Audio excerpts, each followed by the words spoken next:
ahead. So tell me about the kind of contractual work you're doing and consulting work you're doing for literary clients. Sure. Well, I find that the most helpful you can be to clients is if you're not hyper specialized. Some lawyers, for example, may work with clients at the very beginning of the process. Let me help you negotiate your publisher agreement. Some may come along when problems brew with the publisher, with parties that think that they were defamed or libeled in the book or whatever. And so it's really good to have a kind of a soup to nuts approach where you understand as you're helping the client vet their manuscript, negotiate any publishing agreement, what are the things that could go wrong, right? And you really need to have an understanding of what could go wrong if you're going to properly to analyze the manuscript, give them comfort that their risk of a lawsuit for libel or in false light or invasion of privacy or right of publicity. Those are the probably the main causes of action. It's good to sort of know what could go wrong. So the other thing I think that I'm able to bring to that approach is not just the legal side, but also the perspective of being an actual writer myself, including a memoirist, and being not only having done book marketing in particular, but marketing in general. So for a very long piece of time, I was outside of the law, working in business, in technology startup companies, marketing, branding, communications, PR, all that stuff. So I approach things with I think that more holistic viewpoint. It helps me, for example, to be able to explain to a client. Usually they're so excited that they get any kind of book deal. And publishers tend to encourage the notion that all that really matters when you negotiate your publishing agreement is how big is the advance. The publishers like you to focus on just one item because it gives them fewer things they have to worry about negotiating. But the Mhm. fact is, you don't just want to work on your increasing your advance. You also want to know what is my percentage of each book. Should that be different for digital and audio versions? Should the publisher even have a share of the audio if you're going to do it yourself? And are they making any commitment in terms of marketing? Typically, a publisher will, if you look at their agreement, they'll make absolutely no commitment to what they're going to do in terms of marketing. In fact, most publisher agreements don't even have a commitment to publish the book. It basically says we may or may not publish this book. If we don't, you can keep the advance, but we don't have any obligation to publish. In other words, we Yeah. might string this along another 18 months because usually that's how much time they give themselves. And on the eve of 18 months, they might say, oh, by the way, we decided not to publish. You've just lost a year and a half of marketing, momentum, emotional energy. Now you've got to go find a different publisher. So, That's which, by the exactly way, why I am such a proponent of independent publishing. mhm, Exactly. And my observations have been that publishers today, unless you're a household name or you've got a connection in New York, like Jeanette Walls, who wrote The Glass Castle. Not that it wasn't a great book, but that was part of how she got published. She lived in New York and she had connections in publishing. They want to know if you have an email list. Do you have a following? Do you have a platform? And when you say platform, most writers have no clue what you're talking about. yeah, yeah, And because they want to know that you're going to go out and sell it. They're saving their marketing budgets for Nora Roberts and John Grisham and the next celebrity to come along like Kim Kardashian. yeah. That's the reality. They're trying to mitigate the risk. What they're saying is, we would like to have as little risk as possible. So if you already have a whole bunch of customers or followers, and we can just kind of glom on to what you've already done, then all we have to do is publish. For example, with a traditional publisher, will give you a whopping 25% of your digital Kindle type revenues, notwithstanding that they have no printing costs, no inventory storage costs, no shipping costs, no Yep. returns. They don't have any of the normal costs of publishing. The file already exists for making the print copy, and they think that 25% is somehow a bit of largesse because they're giving you 6, 8, or 15% max on the paper version, right? So there are some very large advantages to self-publishing, and many times if an author does not have a platform, I just say, look, you can spend a lot of time trying to find the agent, and then having the agent try to find the publisher, and then the publisher giving you a so-so deal, or you can just sort of decide you're going to do this yourself, because if the publisher is not going to commit to any degree of marketing, then Well, that you're going to usually have just to do means, it yourself anyway. yeah, you have to do it yourself. They're not going to commit. They only put their marketing muscle behind a few books a year. And if someone, unless you need an advance to finish your book because you don't have any other sources of income, the advance is not that important. It's now it in many And cases it's the probably not going to be that large. I mean, what do you have a feeling for what the average advance might be? for a memoir, it's unless you're a celebrity, it's probably not going to be over 20 or 30 thousand dollars. Well, You that's know, significant. Yeah, I can see somebody going for that. I mean, in many cases, it could be smaller than that. Again, it's really they're going to probably calibrate the advance according to the size of your platform. They're just making an estimate. Now, arguably, there is some benefit to an advance in that we know that most authors never make up the advance and begin to earn royalties. In other words, the advance is that you get the advance against future royalties is Right. actually bigger than what all those future royalties will be. So, from that perspective, an advance can probably make you more money than you would make off of the royalties with the major publisher. But again, you have to keep in mind the major publisher's definition of royalties is a very small percentage of a book that it may not even be really promoting. The thing that people have to keep in mind is even though we've had online book buying now for a couple of decades, most publishers still come from a background where their view of marketing is closer to PR. In other words, they'll try to do the big air cover of let's do a podcast, let's get you on a TV show, let's get you on a radio program, let's talk to um, bookstores. They don't have that direct to consumer experience of the Amazon ads or getting into Instagram or whatever. And again, if they do that at all, it tends to be just for a couple of books a year. So you're often not really getting the benefit of a full scale marketing approach, even from the publishers that claim they're going to do marketing for you. I mean, just to give you a sense of how little innovation there is, generally anybody doing marketing, they're going to test everything they do. Meaning, if a publisher puts an Amazon description and a book jacket, ideally they should test that. What is the best description? Which book cover does better? I ghost wrote a book for a major publisher some years ago for Random House. They produced a book cover that I didn't frankly think was very good, but perhaps worse, they didn't test it against any other book cover. Oh, So there's no in the business you call it an A/B split. Does book cover A have a conversion or purchase rate of 1.7% and B is 1.2%? Well, maybe we should go with A. But if you're not comparing, you have no idea how to optimize. So yes. a lot And of that's a options. great marketing technique in itself because it can generate excitement for the forthcoming book.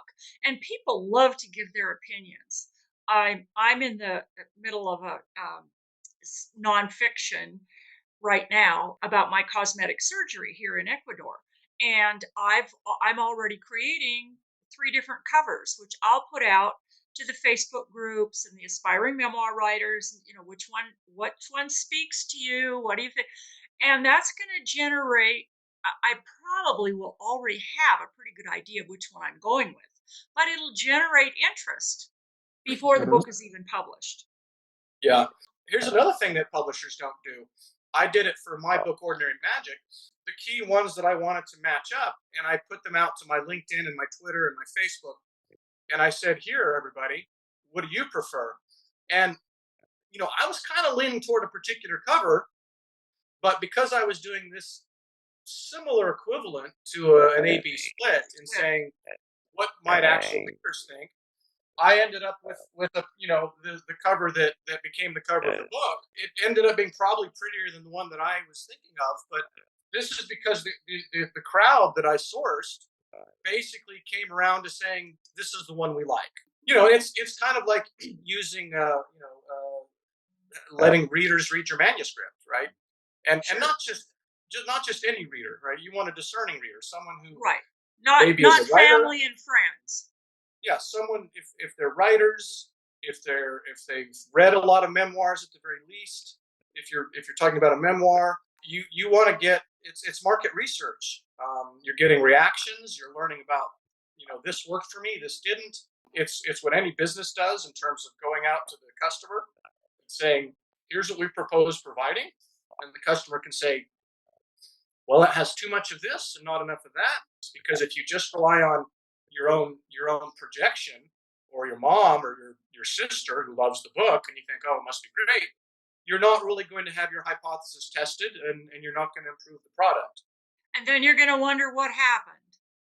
There's another, I think, important concept in book marketing, and a lot of it is really summarized in a wonderful book called "Show Your Work." I believe the author is Austin Kleon, Kleon, Okay. maybe. But the basic argument is that he makes is if you keep your memoir a secret, and you're not really sharing much of what you're doing until you publish, then when you publish, and by the way, you don't really have a platform, then it's very hard to get to even have people know that you published, let alone to be interested to come look at it. You basically waited too long to get their interest. Show Your Work says, show your work as you go along. Share drafts, share your book cover, share your thinking, have people interested and invested in your process. They grow, you get a bigger platform. And then when you publish a book, there are actually people out there. There's more of them, for one, but they're also more interested in reading what you just produced because they've been brought along in your process and your thinking and the evolution And they of your. feel more personally involved. They've got, Yes. even though it may be unconscious, they've already made a time investment, if nothing else, in your book. And it may not even just be your book. I mean, you might share other aspects of your process or your life or your creativity. And this is hard. A lot of us we're uncomfortable with self promotion. We're uncomfortable with putting out anything that isn't completely polished and revised. But again, this is part of the process. You may feel uncomfortable sharing a draft because it's not polished, but it will be better for having shared it and gotten feedback than if you had just polished it in the privacy of your own mind and then Right. published something that had never met reality or a reader. Fact is, a lot of people, they're not really that interested in trying to market it. That's fine. Generally, the more we worry about whether something's going to sell, get blocked when money gets involved, and when we're based on extrinsic motivators rather than intrinsic motivators.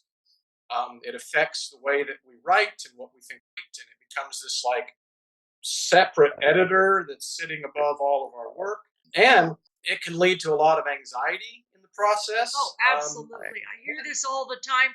And I have to say it now, I've been actively doing this for about 5 years, this memoir coaching. The number one concern out there for probably 90% of the writers is, what if somebody sues me?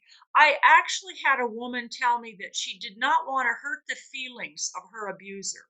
I Well, think that's kind of sad, but unfortunately, and I'm this is really more prevalent in the United States, which is such a lawsuit happy country. But I understand that it's a concern for people. And when I published my first novel in 2004, and it was based on the true story of the first Black woman in Suriname in South America, formerly Dutch Guyana, where I had served for 2 years in the Peace Corps. And I wrote this fiction.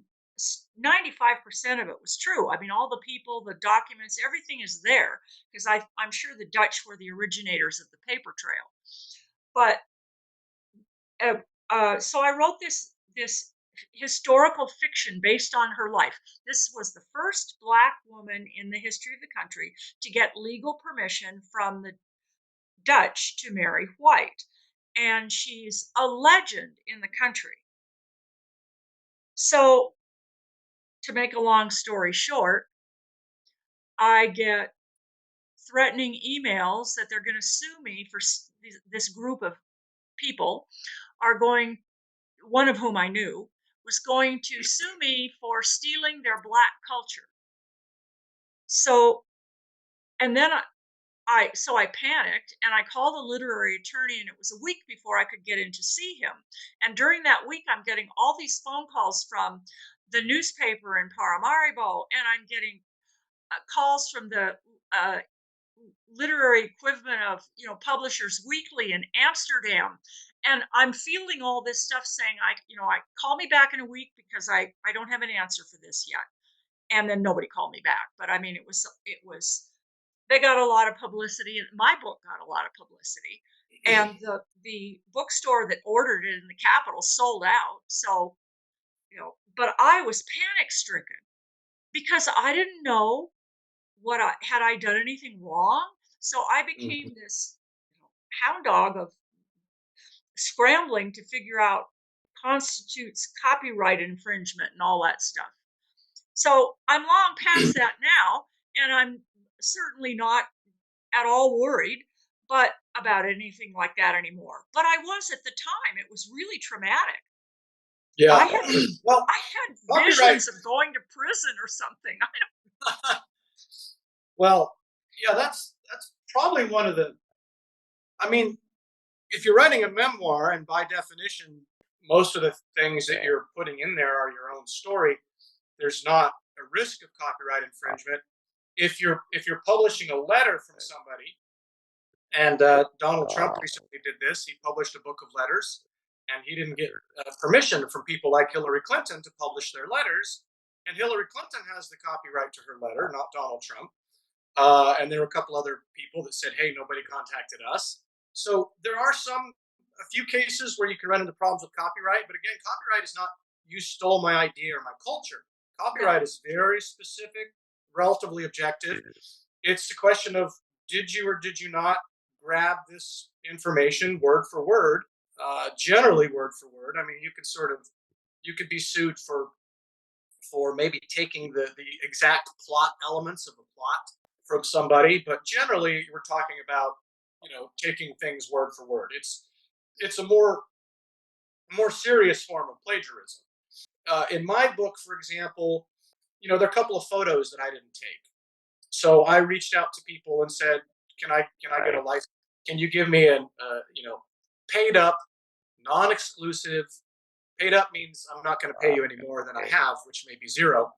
Non-exclusive, perpetual right to feature your photo in this book and so forth." I there's I quote from and even have a picture in the book, a autobiography that I wrote when I was 9. So fortunately, that's my copyright. I didn't have to ask anybody's permission. There are letters from my mom. Well, she has a copyright to that. She happened to be deceased when I began writing the book, or not when I really began it in earnest. So it's not like she had a copyright that I had to do something with, but she has an estate, and so part of Yeah. her copyrights flow to my sister. So I asked my sister, right, is it okay if I publish my mom's blogs? So there are a few issues like that. If you're publishing something that you didn't actually, if you didn't take the photo, if you didn't write the words, then you might want to be checking whether you can get a license. The other issue I think that comes up a lot is defamation. So defamation is probably the more common claim. Typically, the one that's relevant to authors, defamation is there's two flavors: libel, slander.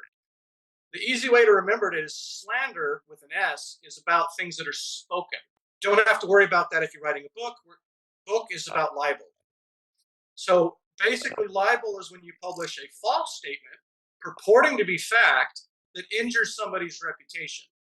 Anybody who's involved in the publishing of it could be liable. So it could be you, it could be your publisher, could be a Yeah, that's website. what happened. Right. They also sent these letters to my publisher. I had gone with a small publishing company, and he freaked out and used it as an excuse not to pay me any royalties at all. That goes to show you the importance of a solid publishing agreement. To subject you to libel, you have to publish a statement. It has to be false, but it also has to be of and concerning a particular person, and they need to be identifiable. So if if you don't change the name, if you don't change certain details, and the person's identifiable, and the statement is false, maybe they'll sue you. Keep in mind, though, truth is a defense. Actually, substantial truth is a defense. So if what you wrote is the truth, and by the way, this is one of the benefits of showing rather than telling. Just state the facts. Don't tell the reader how to think about the facts. If you just state the facts, that's more capable of being true versus false than if you do some elaboration and ornamentation on top of the facts. That could be what's potentially libelous or defamatory. So just stick to the facts. Don't editorialize.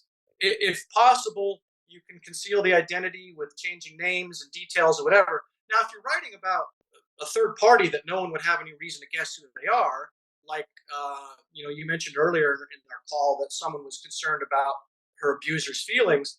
Well, in many cases, that person may not be identifiable at all because nobody has any idea who it is. And the chances of them reading the book are slim and none. Knowing about the book, bothering to read the book.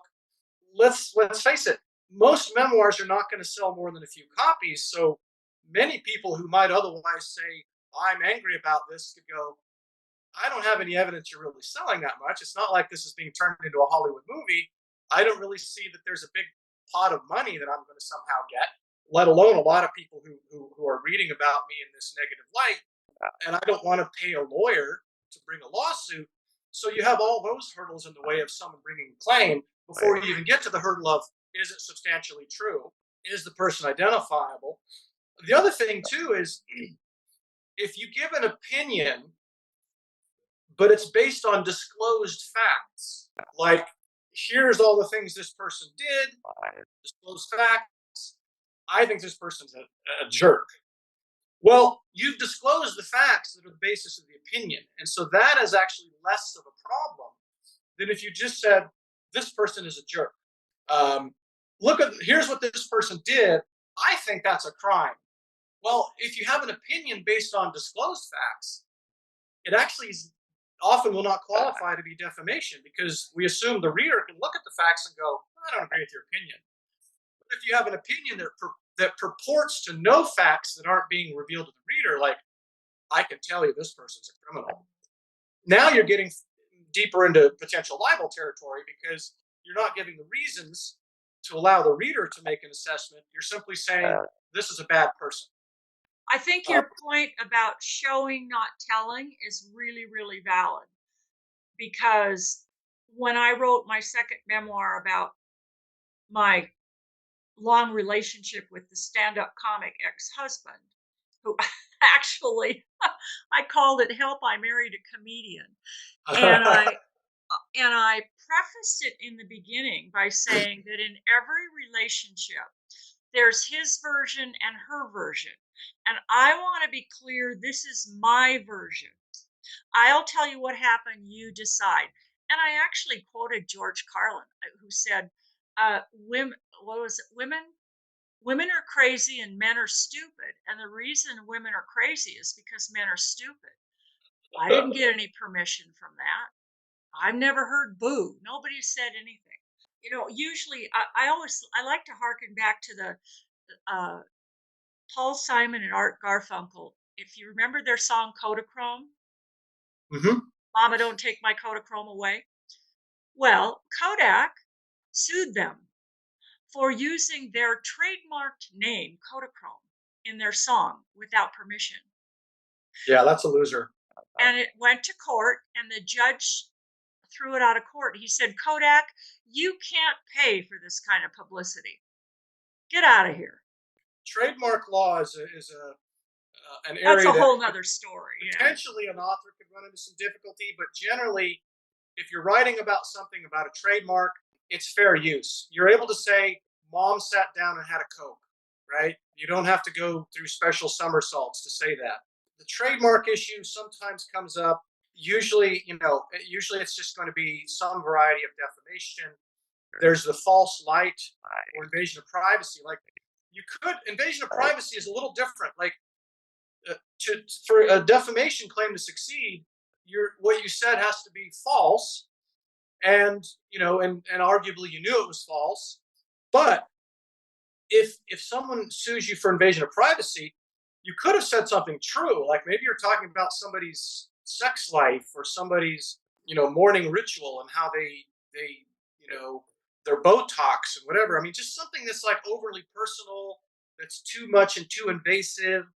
It could still be true, but it's like, look, I didn't give you, permission to come and invade my privacy and put all that stuff out there. So, but that has to be particular things. It's not like, oh, you talked about the fact that I used to abuse you. That invades my privacy. That doesn't. I quote a number of song lyrics in my book, basically to keep it very brief. I don't quote more than a single line from any one song. I quote, I don't know. There's probably 10 different songs in there, and that's not something that generally the song producing companies are really interested in. Part of copyright infringement is how much of a work are you using. Does it displace the market for that work? Well, there's no argument that I'm displacing the market for people who want to listen to Ray Charles because I quoted a single line from What I Say. They're not going to go to my book instead, right? It's not a real substitute.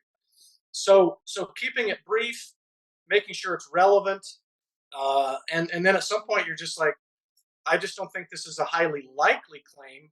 I'm going to go ahead and put it out there.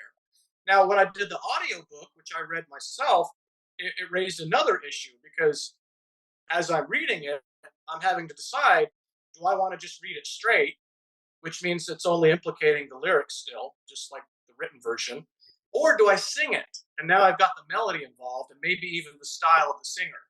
I opted to sing it. I think well, I've always in the past discouraged people from going through a long email approaching thing to try to get the permission to use 4 lines from a song in their memoir, because it's so frustrating. People I know who've done that they haven't gotten any response, and now they're really upset because they don't know if they can do this or not. And then the other thing I ask them is, how relevant is this to the story? Do you really need this? Yes, it Yeah. sounds nice and it helps to maybe reinforce your feelings or your thinking about something. But if you are at all unsure or uncomfortable about it, don't use it, because in the end, it's your story that's going to be the most important.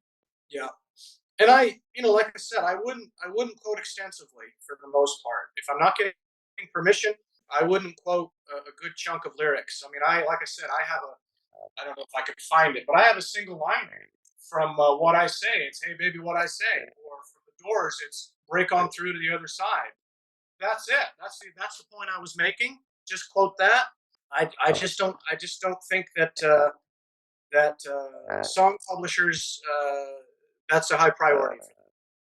Yeah. Well, again, it also goes back to assuming they're going to see it in the first place, and a lot of Exactly. people are worried about something that, for better or for worse, their book is not going to be read far and wide enough that anyone who you're worried about is going to actually find out. And I know that's not total comfort, but it's a pretty big factor that the idea that your quoting of these lines probably never going to reach anybody.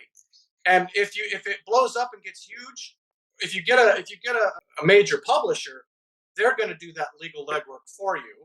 If someone reaches out to you someday and says, "We'd like to make a movie of this," same thing. So by the time you get to the point where you're reaching a large audience, you're going to have the vetting help you need. The new publisher or the producer of the movie might say, "Oh yeah, this this isn't going to even make it into the script, or if it does, because it's somehow central to the story, we have a clearance department that can very easily, they know exactly who to write, where to apply, and how to get the license. And we just do that. I have another question about who's going to see this. And if you're someone who lived with or worked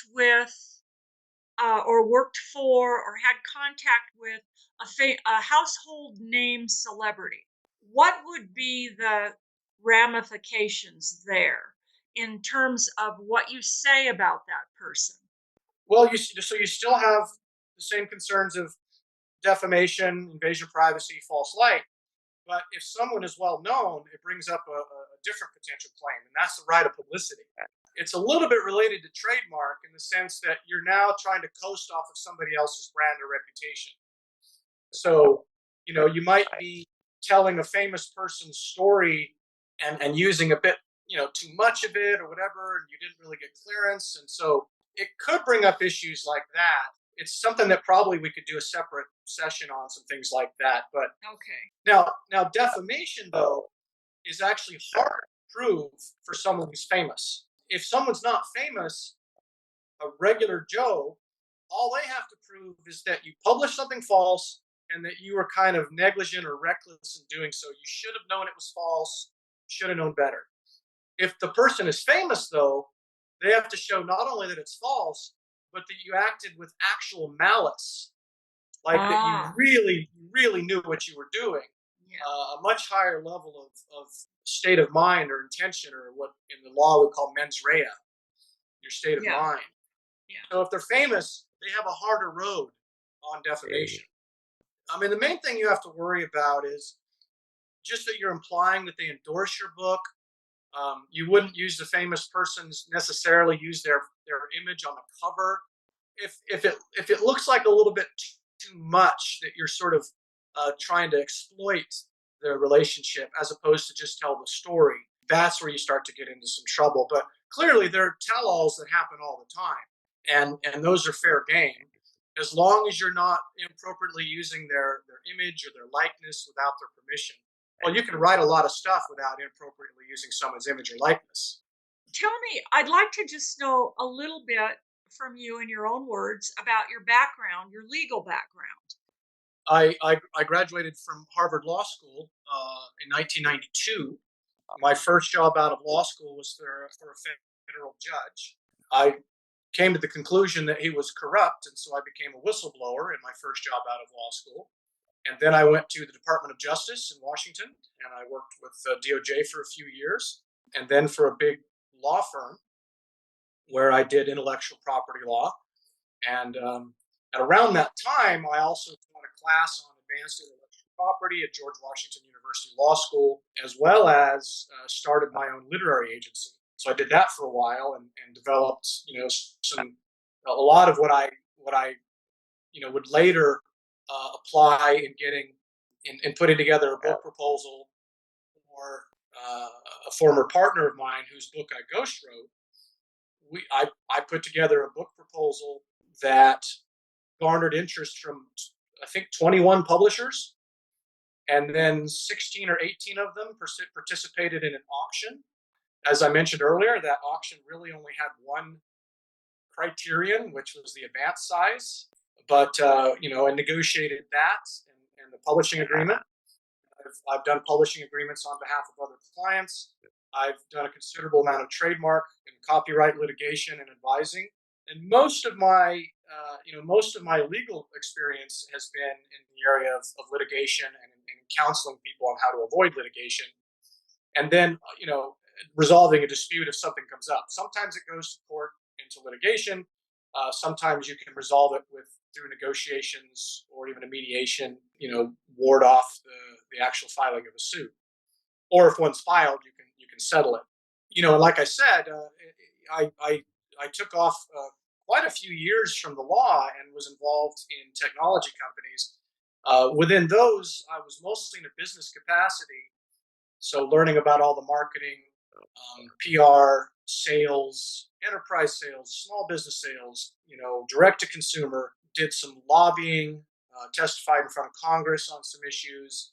I was also general counsel, and so there was still a legal role that I had with these companies. Then as I mentioned a few years ago, I started to look into coming back into the law, and now I've come back in bringing all that other experience, which I think is very helpful because I can totally identify with the client. I'm not just an outsider saying, let me handle your legal stuff. It's like, I've been exactly where you are. I can empathize with where you are. I know how I should explain this so you can understand it. So it doesn't sound like a bunch of gobbledygook or legal speak or whatever, which, by the way, there's no reason for lawyers to write in such a way that you can't understand what they're saying. That's just considered bad writing of lawyers, the same as it is among lay people. So I'd love to have my new acquaintance Janet talk to you about this. What's the best way for someone to approach you or contact you if they just want, say, an hour of tell me where I'm at and maybe what can you do for me, or I don't know if you do strategy calls. Tell me how you work like that. Sure. I mean, probably the easiest way that someone could reach out would just be by email. My first and last name, Cameron Powell at gmail.com. I have a law firm email as well, but that was easier. And they can kind of tell me what sorts of things do they want help with. Is it mostly legal? Is it also strategy or marketing or publishing? Is it negotiating an agreement or giving them advice on what to do and not do in their particular memoir situation where they're thinking, I want to do this. Is that okay? And typically I'm happy to do a short call and just see if I can give them some guidance, just pro bono, right? No charge. It's often not worth the effort to clear the conflict with the law firm and do all this other stuff. So when I'm able to free up the time, I'm happy to have briefer conversations. If someone wants to retain me, that's a different conversation. We can talk about that as well. And what they want to retain me for, right? Is it marketing and strategy primarily, or is it primarily legal, or is it a blend? And then do you work on a per hour basis with these retainers, or do you work on a package price where it's one fee and it includes this, this, this, and this? At the moment, it's just hourly, just so we know exactly what we're doing, and they can keep track of what they've invested at any one point or what their limit Okay. is. Okay. So And then they can just stop whenever they want. yeah, I mean, if someone can definitely say, look, here's my budget. When you start to get close to that, let me know and stop work, and then we'll revisit. You never want to have a situation where someone working for you on an hourly basis doesn't know what your boundaries are.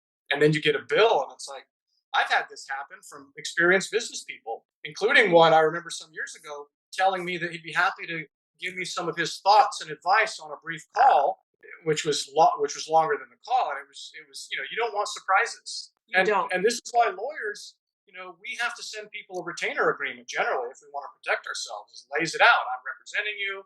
Here's my hourly rate. I need this retainer in advance. As the retainer gets close to zero, I'll let you know. You spell all that out because nobody wants to be surprised. Yeah. Well, I thank you so much for this. I've really enjoyed our conversation and I found it very enlightening. And I look forward to speaking with you again. Hey, thanks a Thank lot, you. Cameron, and enjoy the rest of your day. Thanks, you too. Bye bye. Ciao.